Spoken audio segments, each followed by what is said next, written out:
Morning everyone, here we are, Business Berserkers. Bit of a change of scenery this time round. Clearly we're not in the studio, we are in the jungle, or the woodlands. It's not the jungle, let's call it the jungle. We're in the jungle today for Business Berserkers and there is no guests.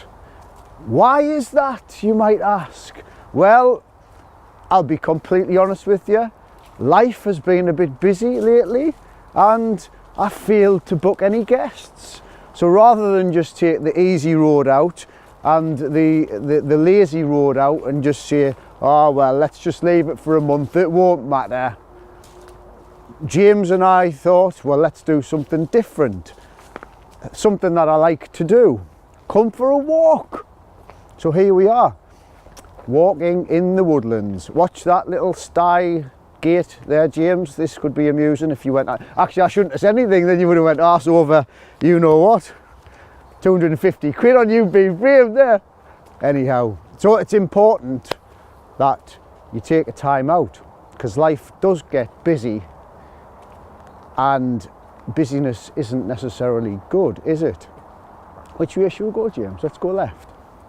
Yeah, we'll go left.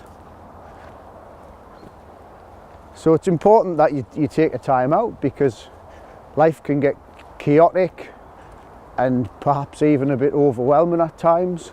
But if you think about it, we create that overwhelming chaos a lot of the times, because if you're only ever doing one thing at a time, given that your undivided attention until it's done, how then can you become overwhelmed? Think about that. Let's go this way. Should do a panoramic, James.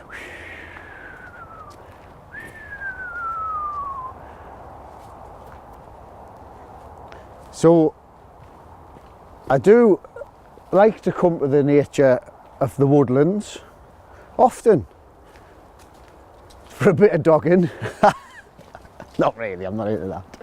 Not into that at all. I don't even like dogs that much.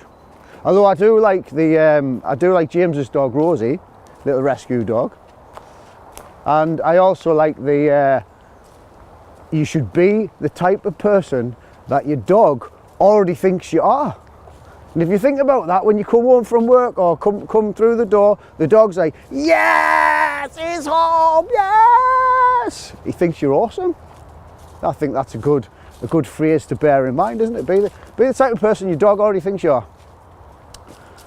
Here we are, walking around the woods. It's very important that you do take some time out. Doesn't necessarily have to be every day. Can be if you want. Could just be like, 10 minutes meditation. I do that as well. Well, I did 6 minutes this morning. Bit strapped for time, you see. But the key is to not do it. Just be flexible and adaptable. Why? Because otherwise bad habits creep back in and then you stop doing it and you miss it, and then the next year you miss it, and then all of a sudden this good habit that you had, that you were like fully committed to and motivated to do, suddenly disappears. And then you wake up one day and you think, yeah, I used to meditate, or I used to go to the gym, or I used to like not eat cake every day. And all of a sudden, you're back to square one, if not worse off than what you were before. So it's very important to stick with your consistently good habits. And even when life does get in the way, just to be a bit flexible, be adaptable, like we've adapted to come to the woods today and do a bit of filming.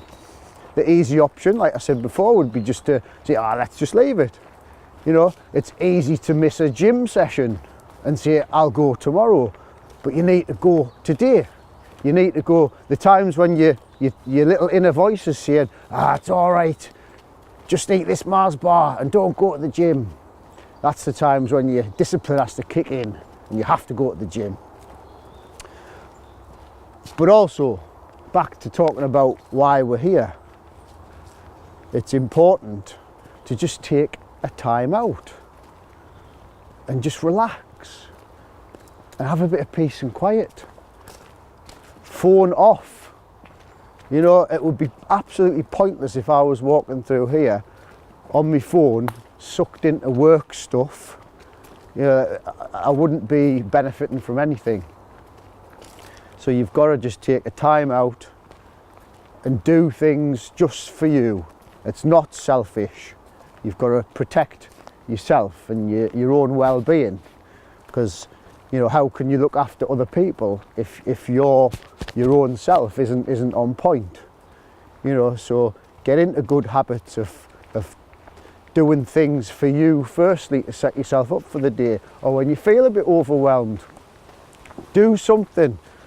You know, have a break, go outside with some fresh air, have a walk, you know, do things like, even if it's going to the cinema by yourself. Have you ever tried that? It's quite liberating.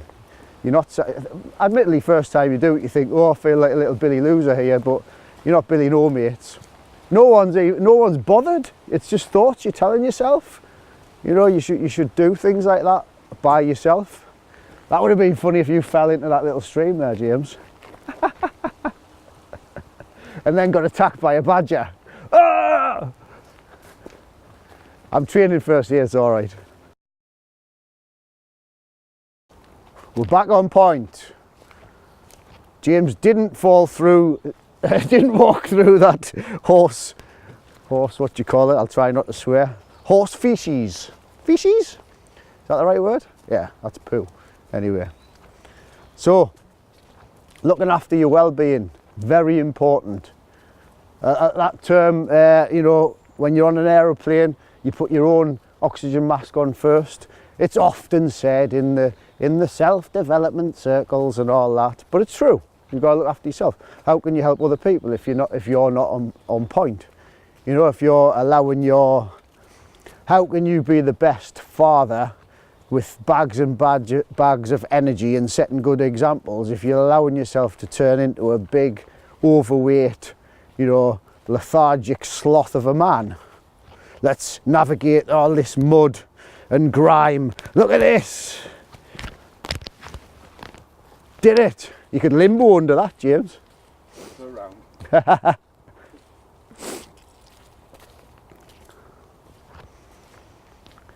So protecting the LAPD, protect and serve. You know, you've got to protect your own well-being. It's as simple as that, and that's not just your physical health. You know, when you go to a gym, you know, you quite often see these beautiful people who they look marvelous, you know, and they're inside though. They'll be fighting their own battles. You know, maybe they're a bit insecure about how they looked. Maybe they were bullied or something. But you know, when I talk to people who I think are in absolutely banging shape, they'll always say, "Oh, well, I'm not happy about my legs. I'm not happy with this. I'm not happy with that." You know, and to me, they look like really good, inspiring. I want to look a bit more like that and chisel myself and whatnot, but they're always unhappy about something, and maybe have some sort of mental issue about it, where they're a bit obsessive in the gym, you know. So everyone's got their own battles, haven't they?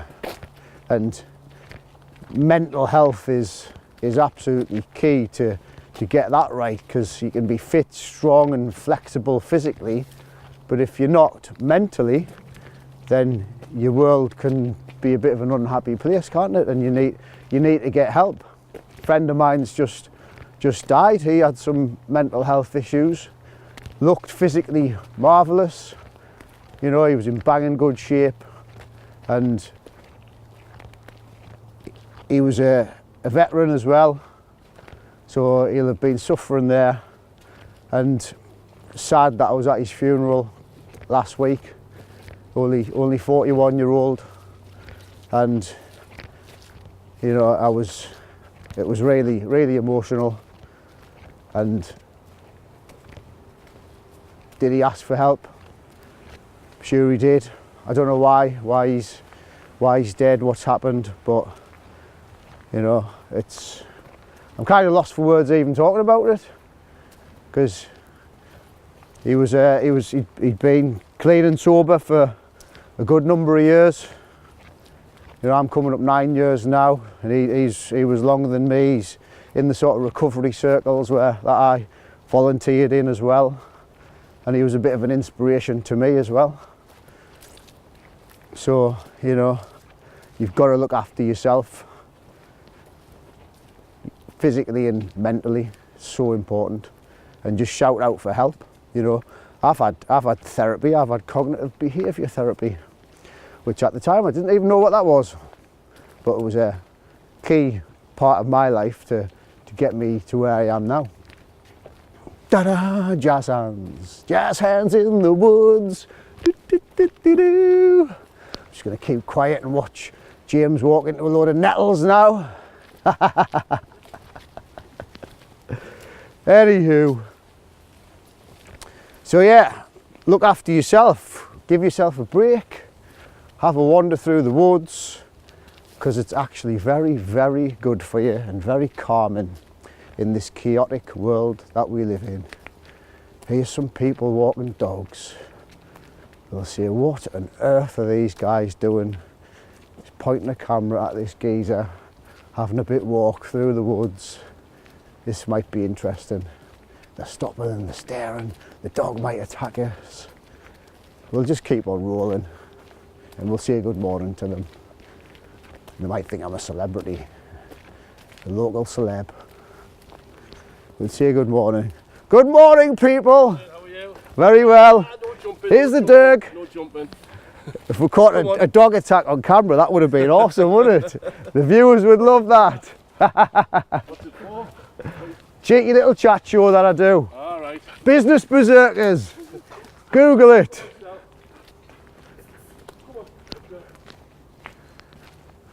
No dog attacks. That would have been amusing. Maybe I'm not tasty enough. So, James, I wish I had my gloves on.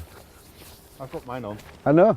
Get your tramp's gloves on, fingerless, so you can still pick up your special brew.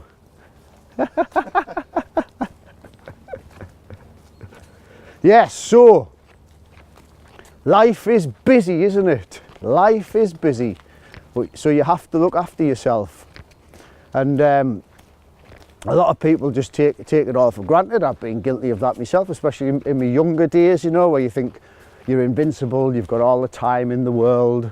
But you know, I see a lot of the older generation as well. It's not just the youngsters who think they're invincible and, you know, don't look after themselves.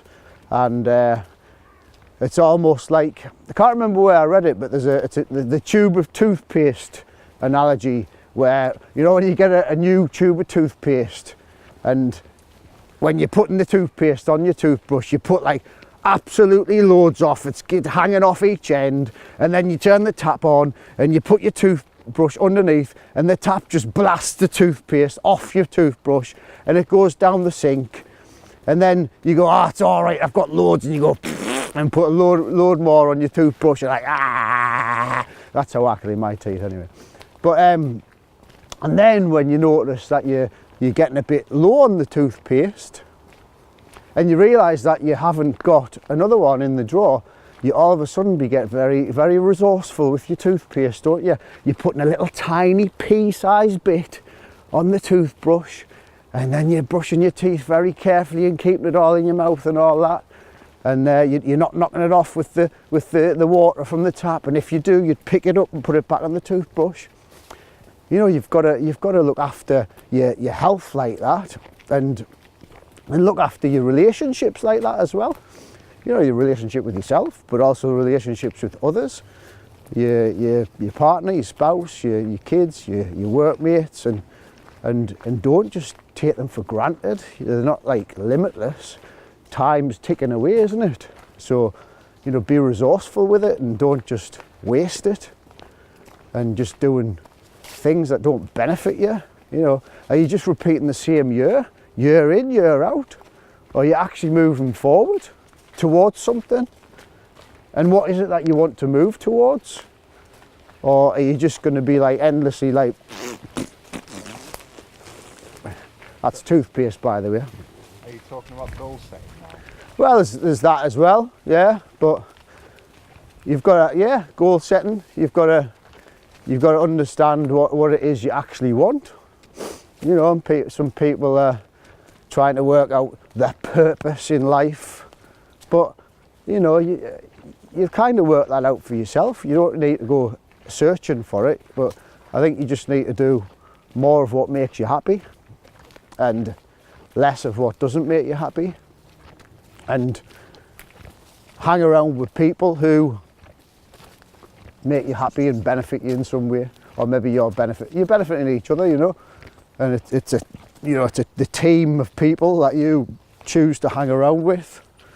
You know, if you hang around with people who sap your time and energy, and they're just absolute drama queens, you know, it's like the phrase, the squeaky wheel gets all the grease.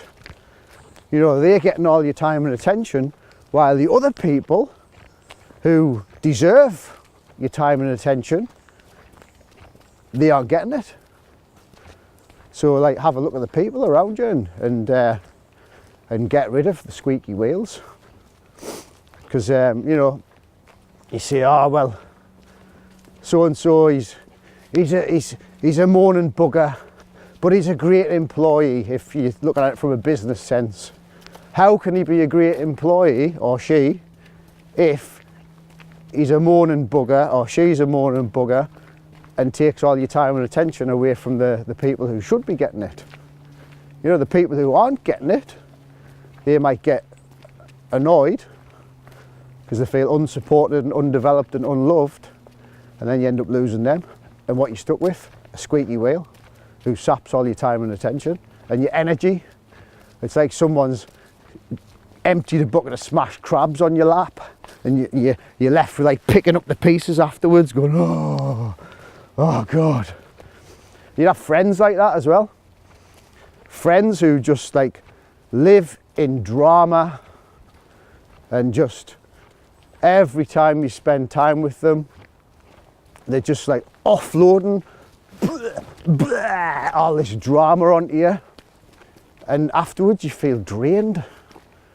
You know, we should support our friends, but if all they're doing is offloading dramatic nonsense onto you, then how's that achieving anything other than just a vicious cycle of drama?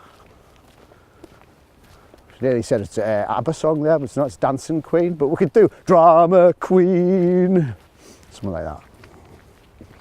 What's the nettles, James? So goal setting, yeah, goal setting. You've got to know what you want. So is that more about having a vision for yourself and your business, and then planning the goals to achieve that? Yes, exactly that, James. You've got to know what you want. A vision is, what do you want your tomorrows to look like? You know, what will your business be in a future? You know, is that 5 years, 10 years? You know, what will it look like? How will it serve you?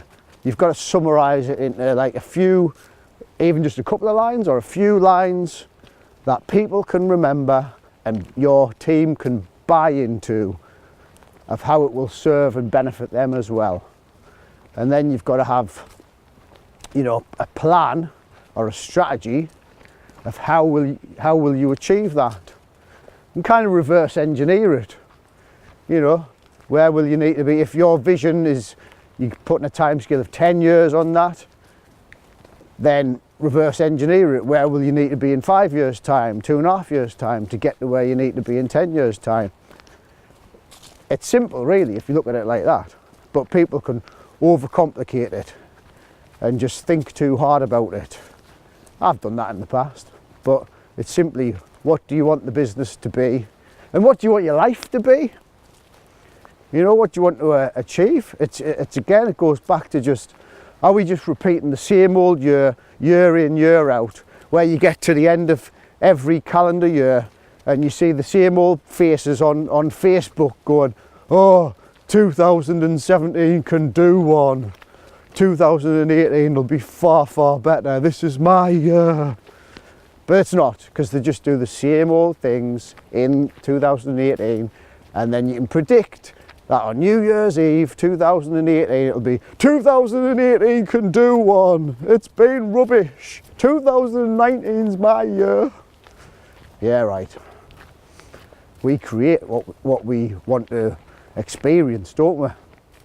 You know, and if you're not experiencing the things that are making you happy, then change is good.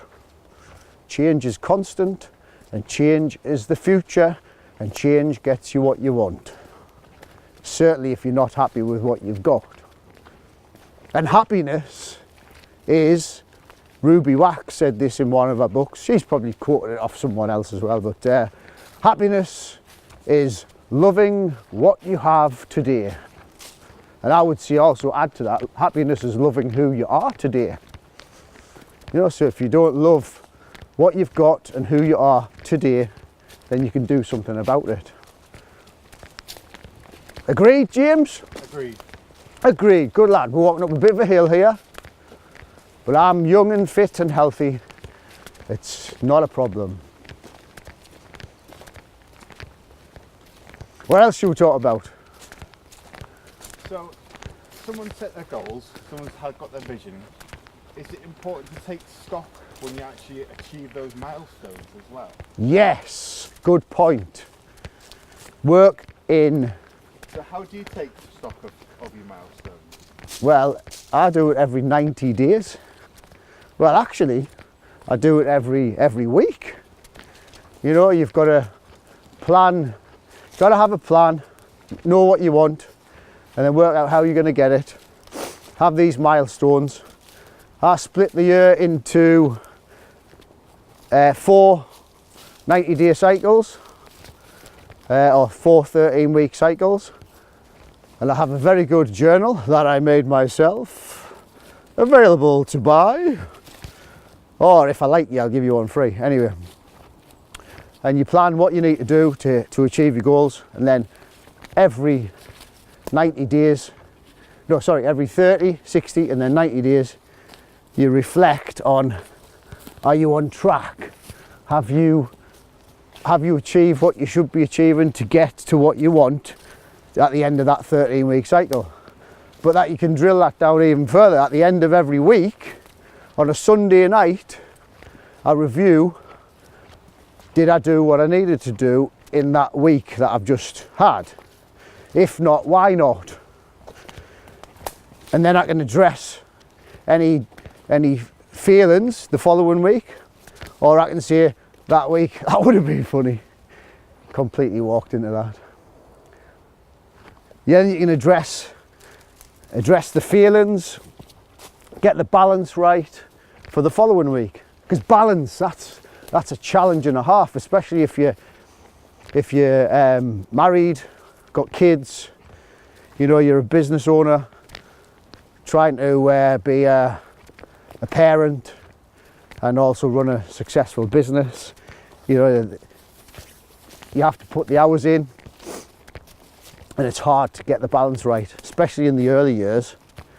You know, you can see who said this, I think it was James Sinclair said this, business is a lot like a child. So in the first 3 years, it's obviously a baby and a toddler, and you have to be there 24/7. You can't let it go, can't let it be on its own for even 1 minute, because it needs you.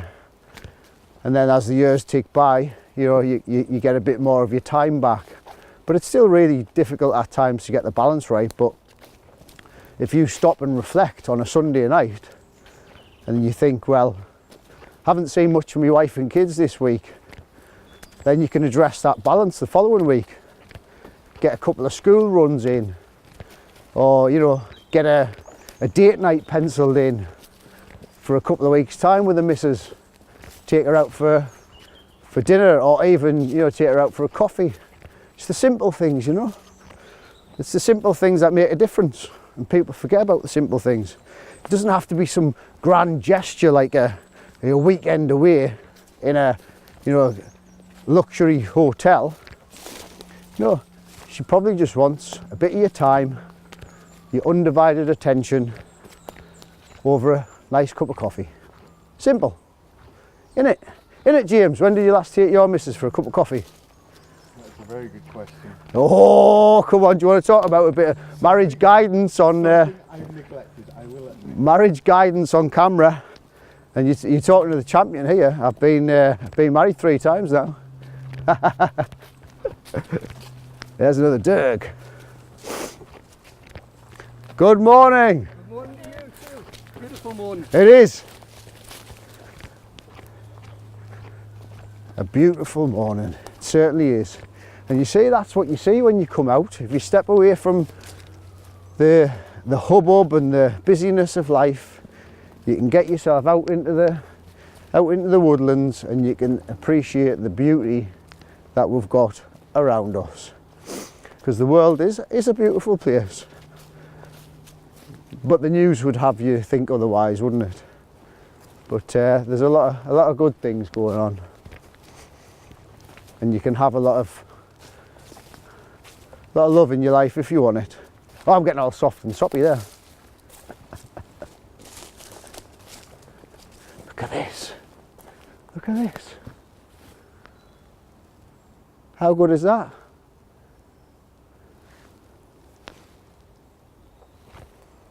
How nice is that? The peace, the birds, the trees, look at that. So you know, when things are getting on top of you, even if you haven't got a woodlands next to you, we're lucky. In Durham, there's quite a lot of countryside and woodlands to walk about in. You know, but you could just go and stand outside of your office, or in your back garden or your backyard, and just have a few very deep breaths of fresh air and have 5 minutes alone. Good Pantera song that for you metal fans. 5 minutes alone, Pantera. You'll not know that, James. Nope. 5 minutes alone.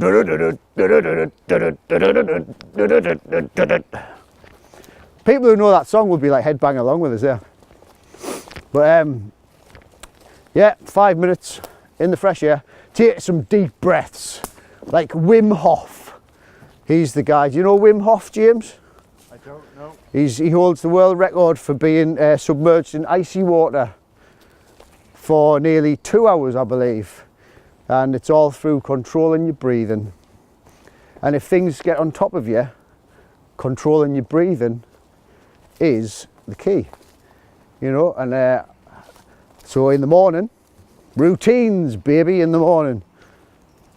Part of my morning routine involves meditation, but before and after me 10 minutes meditation, I do some very deep breathing, Wim Hof style breathing. What does that look like? I'm just seeing if there's anyone around. Well, my friend Will Polston told me a lot about this as well. Hi Will, if you're watching. You, well, taking a deep breath in is obviously breathing in and holding it in for as long as you can, but you go like that. I think Tony Robbins does a similar thing as well, where your hands go up when you're breathing in, and then fist down, like that. But you don't even have to do that, just do a simple lot of Wim Hof breathing techniques. Also, if you're blowing up a balloon, you go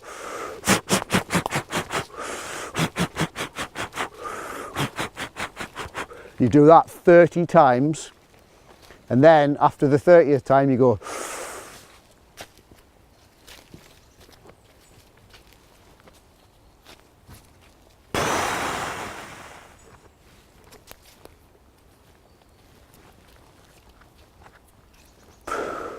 so that was like obviously holding it for 10 seconds and then breathing out and holding that for 10 seconds. And then after you've done your balloon blowing breathing, we're climbing a hill, and your breath holding, I can't explain the biology or the whatever behind it, but you get a really good tingly feeling in your hands and your feet, because it's like it's got loads of oxygen, more oxygen going around you, and it gives you a little oxygen buzz. Try it. So do that in the morning. 10 minutes meditation. Fitness. I do what I call me first things first. F, fitness. I, inner power, which is your meditation and your breathing. And R is reading, just, you know, one page of a book. I love something called the Daily Stoicism. I call it Stoic. Daily Stoic by Ryan Holiday. That's just literally one page a day. Anyone who says they haven't got time to read is fooling themselves. So that's fitness, inner power, meditation, reading. S is scribing, journaling, planning your day.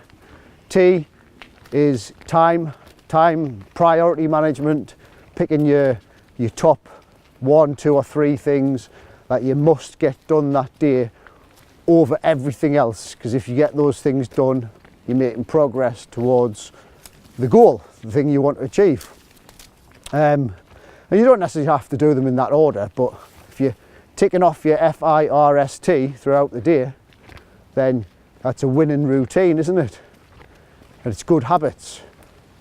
And I was going to say something about time there. Yeah, time. People are always going on about how busy they are, and I haven't got time to exercise. I'm a parent. I've got 7,000 children to look after, and another 300 in my belly on its way. You know, so busy, super parent. But if you value it, you do it. It's as simple as that. You find time for it. And imagine you're getting ready in the morning and you're just on your way out the front door, you're rushing because you haven't got time, and you lose your phone or your car keys. You would then spend as much time as you needed to find them. Even if it was half an hour, you would spend looking for your mobile phone, wouldn't you? Or your car keys. So therefore, in this busyness that you think you didn't have the time, you've just created half an hour to look for your phone or your car keys. So you can easily create half an hour to do some exercise or do some reading. You know, an exercise doesn't even need to be in the gym. I was up against it for time last week, so I did 20 minutes of exercise in my front room. Must have looked a right lunatic. This little ginger bearded man in his boxer shorts doing body weight squats and push-ups and sit-ups in my front room, but I got a right little sweat on. So you don't need to spend £50 a month on a gym and have all this, like, have your garage converted into a gym. You don't need all of that. That's just excuses people use to give them a reason why they don't exercise. You know, this is exercise. Innit, James? It is. So you do have the time, you just don't value it enough to do it. And that's the key. And exercise, physical exercise, is good for your mental health. It makes you feel good. What's the there's dopamine, oxytocin, endorphins and serotonin. So exercise releases, I think it's the serotonin and the oxytocin, the good ones.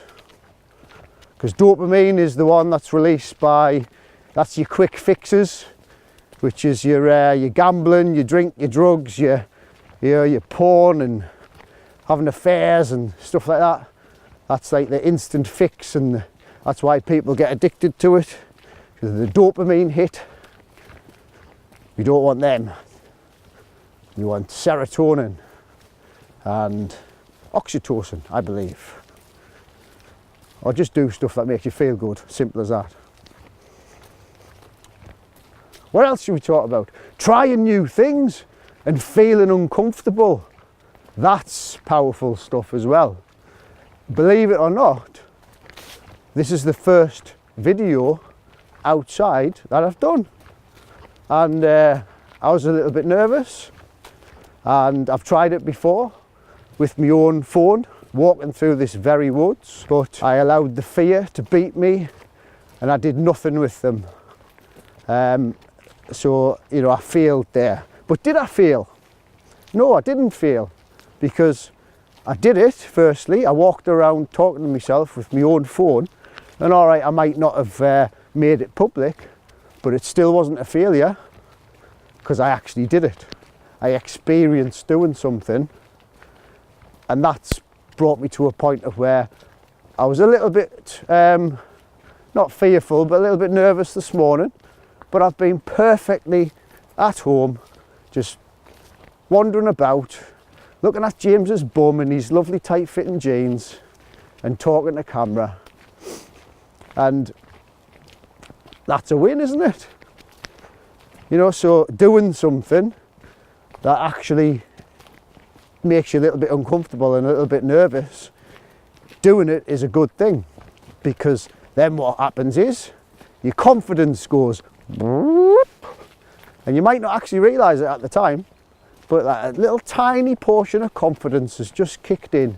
Or you've done something that you thought was going to be awful, but you think actually it wasn't so bad. Because remember that we fear things that haven't even happened yet, so we have these perceptions and stories in our head of what it's going to be like. So do it. So yeah, I think it's a book actually, Feel the Fear and Do It Anyway. I don't know who wrote it because I've not read it, but it's a good title anyway. That's probably all you need, the title alone, Feel the Fear and Do It Anyway. Feel uncomfortable because as Phineas Barnum says, comfort's the enemy of progress. Good film that, Greatest Showman. Lost count of the number of times I've seen it. Have you seen it, James? Many times. Good lad. Now watch this gate. I'm limboing under. Limbo. Well, it wasn't really a limbo, but that'll do. So what should somebody do if they're feeling unhappy in their business? Unhappy? Well, they should get out a pen and paper, and I've done this myself a couple of years ago. My business was really making us unhappy, and it was for the first time. I thought, it was early 2016, and I thought, I'm sick of this. Business has been going 5.5 years by that point. I'm sick of this. It's like a job that I hate now, and I'd employed people who shouldn't have been there, and I just wasn't enjoying it. So I thought, well, hang on a minute, don't take the easy way out and quit. I thought, I've created this mess, so I can create something better, and that's what I did. So I got a blank bit of A4 paper out my printer and a pen, drew a line straight down the middle and wrote what makes me happy on the left side and what makes me unhappy on the right side, and then I just brain dumped everything in each column, and then thought, right, here's a list. And once I started doing it, there was things coming out there that I didn't really have on my radar. But that's the beauty of brainstorming. If you, even by yourself, once you get into it, things will come out that have just been underlying on the surface. But once you tap into other things, it's like opening the floodgates. And then you can look at your list and go, no wonder I'm unhappy. Look at the right side, there's so many things on there. And like there's only a few on the left of what makes me happy. So then you simply just have to look at it and go, right, what can I do that makes more of this stuff that makes me happy? And then what should I do, or what should I stop doing of all the things that makes me unhappy? And you've got to like basically just do a bit of an assessment, an audit of your business. Look at all the different sectors, your team, the role and responsibilities. A lot of it can come down to that. My team was all wrong. That was one of my big issues. You know, I was still wearing every hat, or a lot of the hats. So yeah, I rebuilt my team. You know, had to get a few people to get off the bus, as I say. Get off the bus, because you should have people who believe in what you're doing and want to be there. If you have people who turn up and they just thrive on gossip and negativity, and they are very selfish in what they're doing, then they're not there. They aren't part of your tribe, and you should get rid. Simple as that. Does that mean you need to communicate your vision? Yes, absolutely. And something that I've been guilty of not doing in the past, because firstly I didn't even have one. You know, my forming my business was simply based on moving away from the pain of working for a big corporate company. It wasn't towards anything, and that's people can sort of go through life like that. They're either moving away from pain or towards something, a pleasure goal, if you like.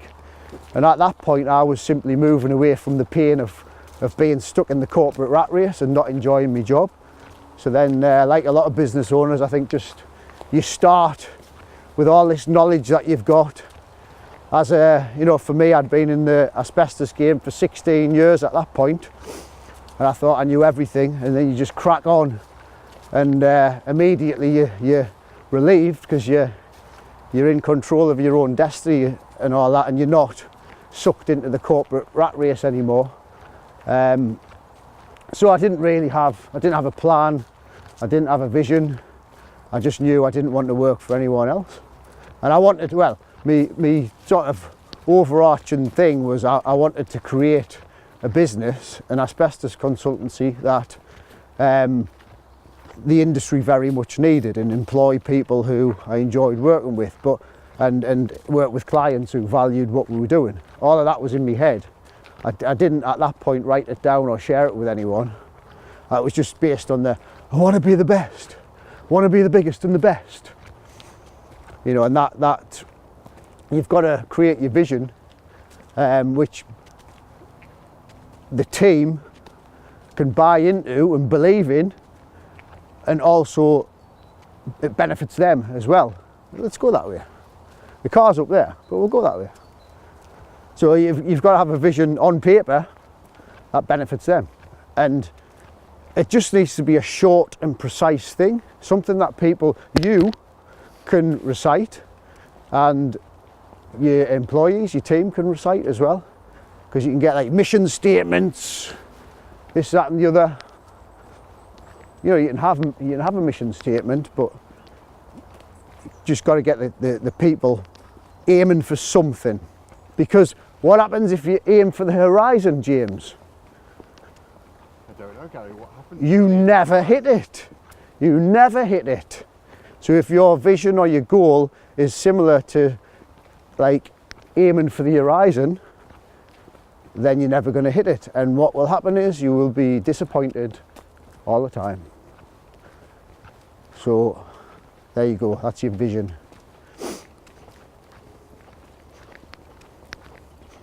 Let's have a sing-song in the woods. Quite warm now, isn't it? It is. Beautiful, this. So tell the viewers a bit more about Business Berserkers and what it is. Business Berserkers. It's a beautiful thing where I interview some... Oh, look at that path there. Should we go that way? This is just a road.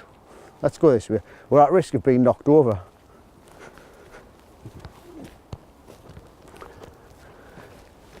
Business Berserkers. It's my monthly chat show where I interview people from all walks of life, but people who are successful in their fields, as in not farmers in their fields.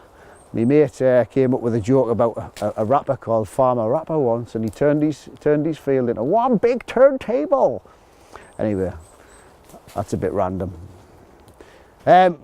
So I interview people such as stress experts, confidence coaches, let's go this way, confidence coaches, mindset coaches, business owners who share their road, their journey of their success, and it's all about, it's not just business, it's the business of having a successful and happy life and business, you know, the business of life, if you like. You know, how do we sift through it all and live a happy and fulfilled life? Someone who I enjoy his work is a guy called Dax Moy. Check him out. He talks about everything that we do. You should be aiming to balance the 4 F's: fun, fulfillment, freedom, and financial reward. So it's all about, you know, sifting through life and making sure that we get the balance right and we hit our happiness and success. Because my happiness might not be your happiness, James. What makes me happy doesn't make you happy. I like Pantera and 5 Minutes Alone. You don't. What music do you like, James? That's a very hard question to answer. It's not a hard question to answer. I like a lot of music from 80s rock. I will admit I've got some guilty pleasures in terms of the old pop music front. But metal is it's not my cup of tea, shall we say. Well, 80s rock is good as well. Have you seen Rock of Ages? I haven't. But Now that is a good film. You will enjoy that film. You need to check that out. Tom Cruise is like an 80s rocker doing all the classics. It's a good film. Anyway, so that's Business Berserkers. And should we go this way? That way? This way. That away. We're going off-piste here. This is off-piste. Oh, someone's had a little fire. Remember when you used to come down the park and drink a few bevies with your mates? Yeah, those were the days. So Business Berserkers was something that actually came about because of my fear of being in front of the camera. Because you know, when you watch and listen to yourself in front of the camera, you're always very critical of yourself and you think, I look stupid and I sound stupid. That's just nonsense you're telling yourself. So I thought, well, what better way to get over it? Get myself in front of the camera and do something useful with it and interview people who we can all get little tidbits of information. Because someone in a 30-40 minute interview, someone might say one thing that resonates with you and you think, I'm going to try that, and you do it and it can be a life changer. You know, it could be just a thought that you have in your head, a story you're telling yourself, or a physical action or a habit that you want to get into. So you know that you can, you can be inspired from all sorts of sources, and that's basically what I'm trying to do: inspire people and teach people, and so that people can, you know, enrich their lives and better their lives and find whatever makes them happy. Simple as that, really. And it's a learning process, isn't it? Because what makes you happy today isn't necessarily going to make you happy tomorrow or next week. And that's why you've always got to do things like this. Stop, take a time out and reflect of what's going on in your life. You know, are you happy?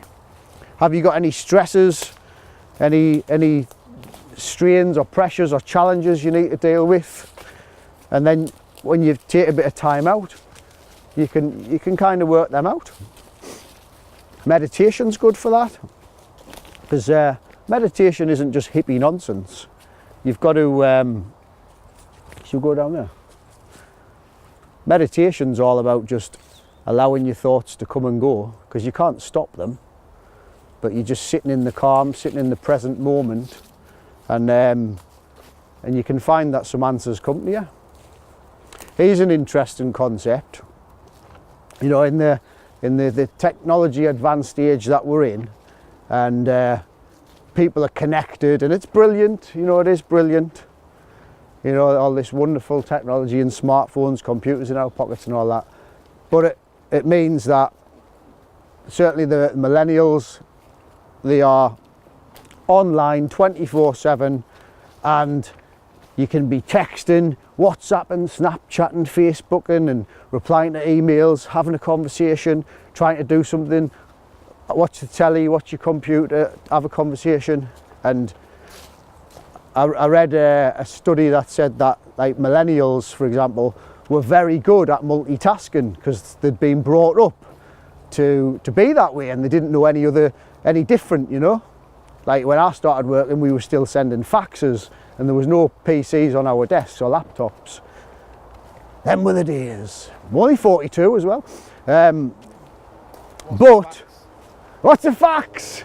It's, oh well, get this, you wrote it on a bit of paper and you popped it in this machine and it sent it, like, you know, on Willy Wonka when he does his Wonka vision. He sent it over to the you know, somewhere who had the other fax machine. Anyway, it's very primitive.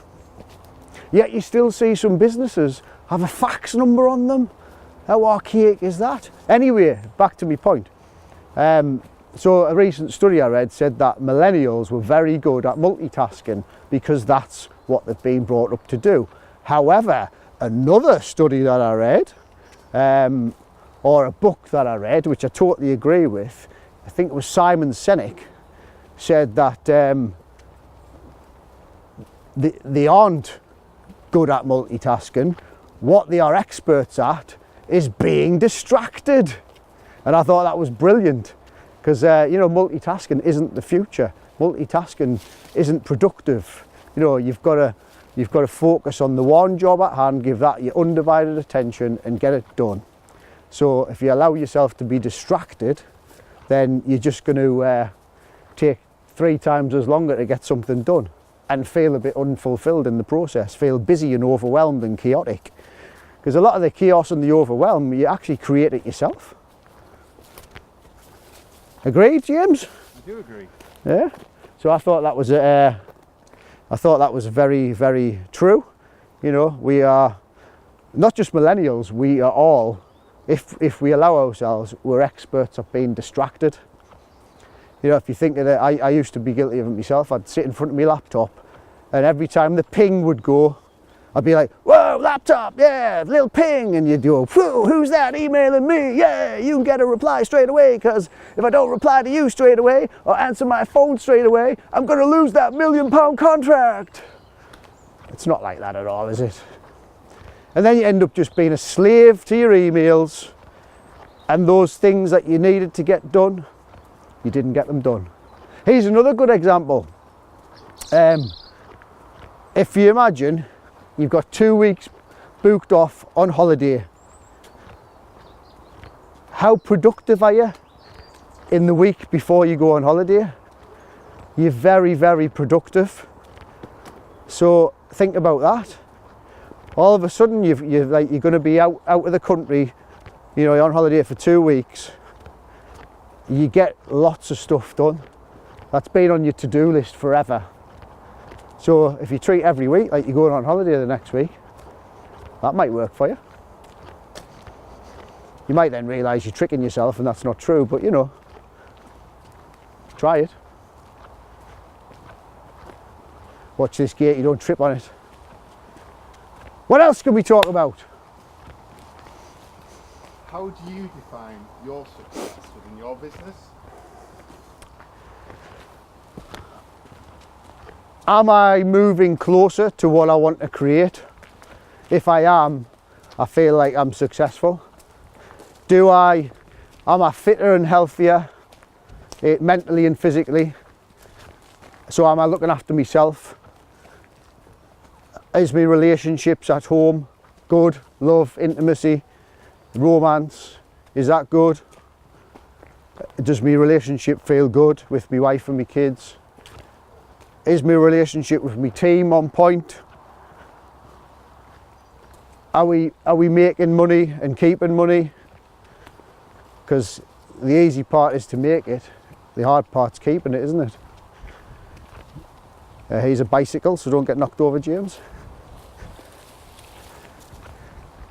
And simply, am I moving closer to what I want? The goal, the vision? You know, the stepping stones that I've set myself. You know, in 8 years' time, I'll be 50-year-old, and the business will be 16-year-old by that point. I've got certain markers that I want to achieve to get us to where I want to be. So, and simply, do I get up in the morning with some enthusiasm and energy, and want to live my life in a good way? You know, to me, that's successful. You know, I've been the guy who just lived for the weekends and lived paycheck to paycheck, and all my money was spent on good times and social activities and living in the moment and just having basically self-destructing. That's not what it's all about. That's not success. That's actually hiding away from life, isn't it? In self-destruct mode. So are you happy? Are you healthy? Are you improving? And are you making progress? Simple as that, really. It just takes consistent action and habits, but sometimes it's harder to do. These habits can be difficult because we all want to do the easy things in life, and we can get a bit lazy. So don't be lazy, folks. Get out into nature, have a walk, reflect on life. Are you happy? Are you having fun? Do you feel fulfilled? How's your physical health, your mental health? Stop and think about it. Just take a time out, go for a walk and measure yourself, do an audit of yourself. If you want anything to help you do an audit, get in touch with me and I can send you some audit forms, life assessment forms, or if you want to check out Business Berserkers, go to GaryMcKendrick.com, or just reach out and get in touch with us and I'll help you. Simple. Thanks for watching. Goodbye.